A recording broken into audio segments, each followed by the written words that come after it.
Le deuxième projet, c'est ce qu'on a appelé une maison de l'accompagnement santé.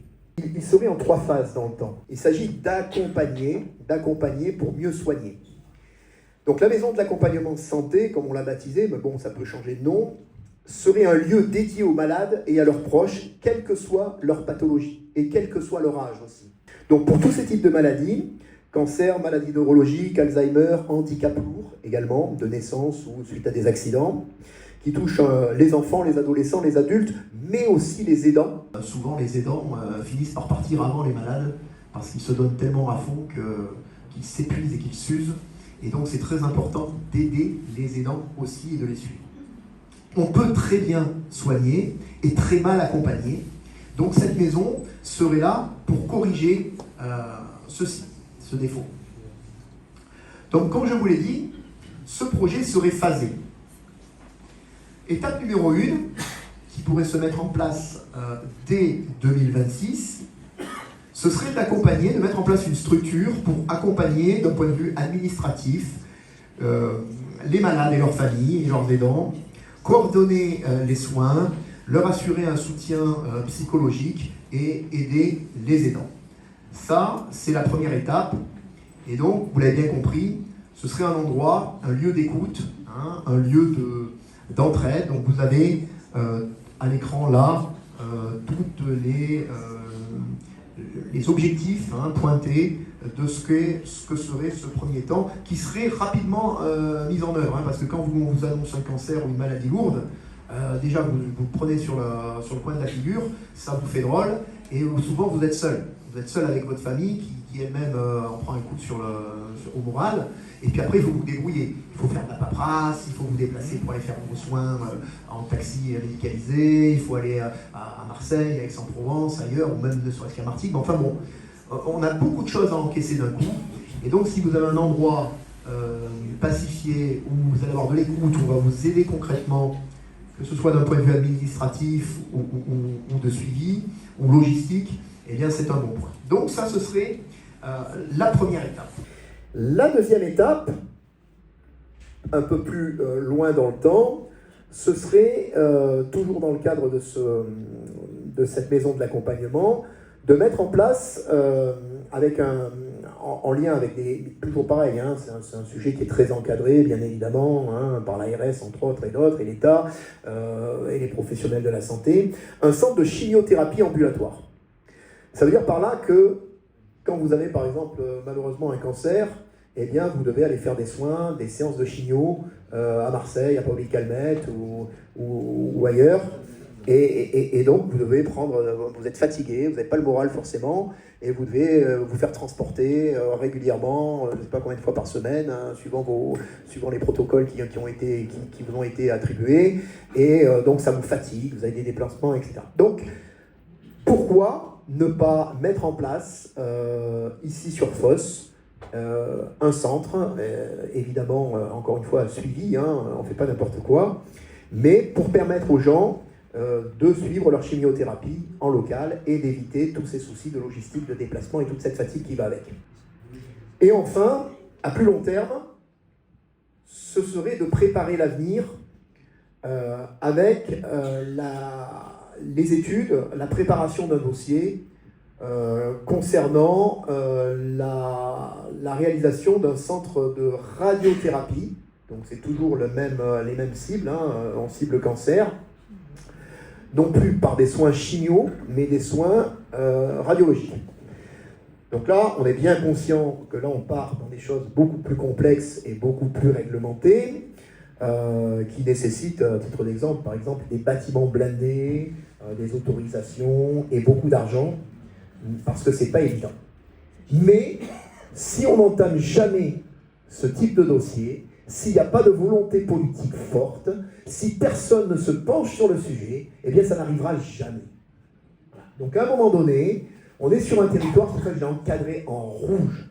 On a tous, on habite Fos depuis plus ou moins longtemps, on a vu que Fos a cette marque rouge, on est marqué au fer rouge comme étant un endroit à l'ouest de l'étang de mer, les cancers, les ci, les là, enfin bon, on n'entend que ça. Très bien, très bien.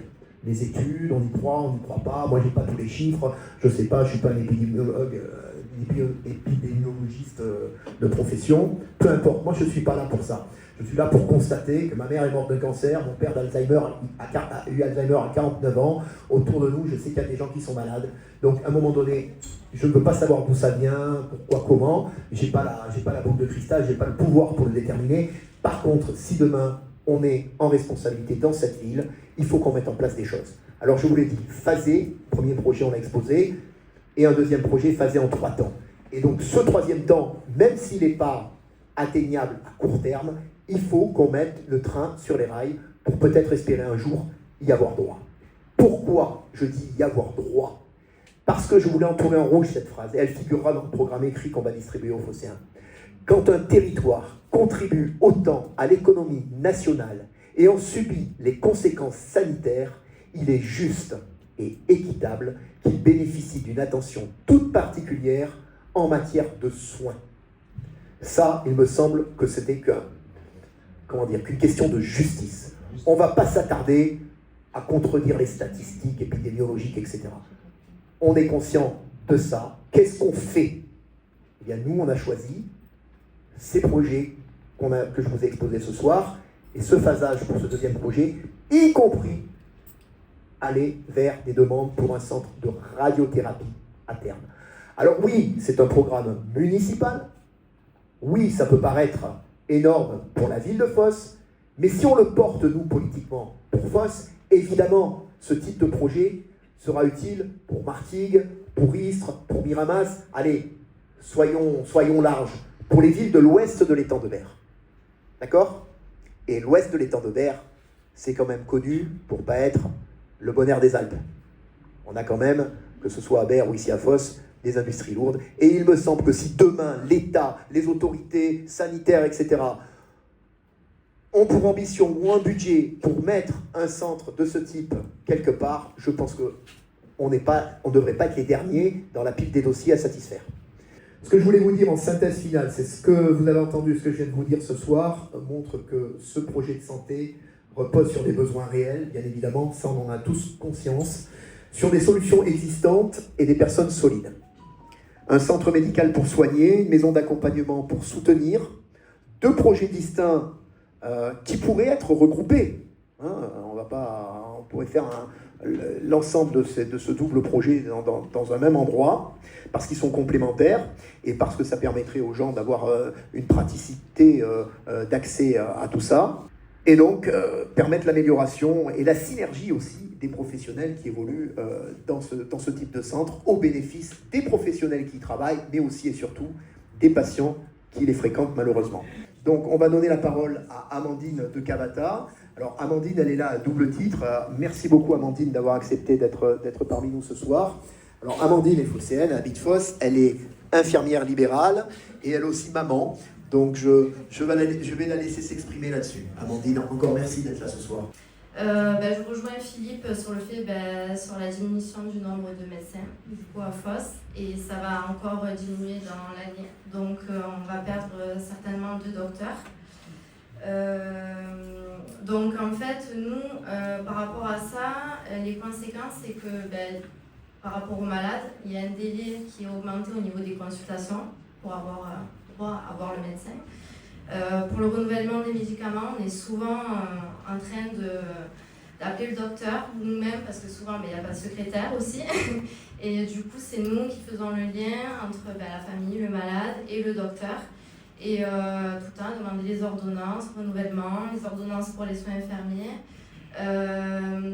l'accompagnement des familles, qui est très important, parce que du coup, le médecin a moins le temps aussi d'accompagner les familles, d'informer quand il y a un diagnostic qui tombe, le médecin traitant est quand même beaucoup moins présent, on va dire.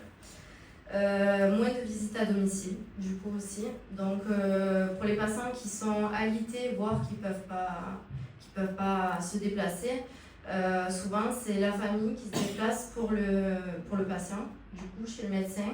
Donc sans forcément avoir de consultation, ça aussi c'est problématique. Ensuite, moi je voudrais ajouter aussi sur Fos, en quelques mois, on a remarqué avec mes collègues, parce qu'on travaille à 2, mais on a aussi 2 remplaçantes, Le temps qu'on passe sur la route, c'est énorme. Sur l'axe principal du centre-ville à Intermarché, le soir, c'est horrible. Je pense qu'on passe plus de temps sur la route que chez les patients. Donc, du coup, on perd du temps et on passe moins de temps, du coup, je veux dire, en relationnel avec nos patients. Voilà. Pour les soins infirmiers, je dirais qu'il y a de moins en moins d'hospitalisation prolongée. Nos patients sortent plus rapidement, avec des soins beaucoup plus lourds et plus spécifiques, du matériel spécifique. Souvent, on court après les prestataires pour avoir le matériel vite, parce que le patient sort, on nous appelle à 14h et à 16h, il est à la maison. Là, souvent, c'est la panique. Et ça arrive souvent et de plus en plus parce que nos patients, il y a les cancers. J'ai beaucoup de patients aussi en chimio, en radio et radiothérapie. Donc oui, ton projet est parfait pour ça parce que c'est vrai que nos patients, quand ils partent en chimio, déjà, il y a la maladie. Il y a le fait de faire souvent plus d'une heure de route. La radiothérapie, ça dure en grosso modo, peut-être 10 minutes, quoi. Donc, ils sont plus fatigués par le temps passé sur la route que le temps passé à faire les soins. Donc, ils arrivent à la maison, ils sont claqués.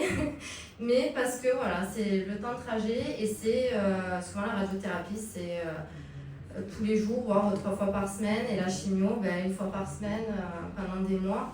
Donc voilà, il faut se mettre à la place du patient qui subit déjà la maladie, plus les soins qui sont assez lourds, avec des effets indésirables très conséquents. Il y a de plus en plus de demandes de soins aussi, beaucoup plus de patients qui veulent rester à la maison. Pour les soins palliatifs, beaucoup de patients qui ne veulent plus aller à l'hôpital, parce qu'on sait comment est le système de santé. Voilà, c'est sûr, à l'hôpital, l'infirmière va prendre moins de temps, il y aura moins de relationnel, les familles sont moins accompagnées. Donc beaucoup plus de soins palliatifs à la maison, mais qui demandent beaucoup plus de temps du coup. La plupart des soins palliatifs, c'est nos patients qu'on a suivis. Donc nos patients chroniques, on va 2-3 fois par jour. Donc après, la maison de santé, tu disais pour l'échange avec les familles, oui, c'est parfait parce que du coup, alors j'en reviens au médecin traitant que du coup, il ne pourra pas accompagner son patient aussi comme il voudrait. Donc oui, c'est pour les familles et pour le patient, c'est parfait. Du coup, je rajoutais juste que nous, en étant en maison de santé, du coup, on fait tous des visites, on fait tous une journée de visite à domicile. Ça, je pense qu'il n'y a plus beaucoup de villes où il y a des visites à domicile. Mais du coup, en fait, on ne ferme pas le cabinet. Il y a nos collègues qui sont au cabinet, il y a nos secrétaires qui répondent à nos patients qui arrivent pour demander une ordonnance. Même si on est à domicile, la poursuite des soins se fait grâce à nos collègues. Et c'est ça l'avantage de travailler en réseau. Le patient a toujours quelqu'un, une secrétaire ou un collègue à nous. Il n'est jamais seul et il est toujours accompagné, même si nous, on est en train de faire des visites à domicile. Mais nous, en fait, ce qu'on est en train de faire, c'est de faire beaucoup de partenariats avec l'hôpital. Je pense que c'est de là que tu vas en venir. De partenariat avec l'hôpital. Donc, par exemple, l'urologue, on détecte un cancer de la prostate chez un patient. Et on a l'urologue de l'hôpital qui va venir 1 fois par semaine consulter chez nous. Donc, le patient, on ne l'envoie pas se garer à l'hôpital de Martigues, s'enregistrer, et patati et patata. Le patient arrive à la maison de santé où il est suivi par moi ou par un autre collègue. Il revoit la secrétaire qu'il voit habituellement et aujourd'hui, il a rendez-vous avec l'urologue. Il voit l'urologue et tout son parcours de santé est fait sur la maison de santé. Donc il va à chaque fois voir son spécialiste ici. On fait ça donc avec l'hôpital de Martigues, on fait ça en urologie, on fait ça on a beaucoup de chirurgiens qui viennent chez nous, chirurgie digestive, cancer du côlon. Voilà, la première étape, alors bien sûr après il y aura quand même un passage à l'hôpital, mais la première étape se fait quand même sur la maison de santé et donc le patient est quand même moins perdu que quand on le lâche à l'hôpital, débrouillez-vous, allez prendre rendez-vous. Nous, l'urologue, cancer de la prostate, 3 jours après, il a rendez-vous avec l'urologue chez nous. Donc c'est très rapide, mais parce qu'on n'a pas les délais de l'hôpital, en fait, on a les uros qui viennent chez nous pour nos patients. Donc c'est hyper intéressant de ce côté-là.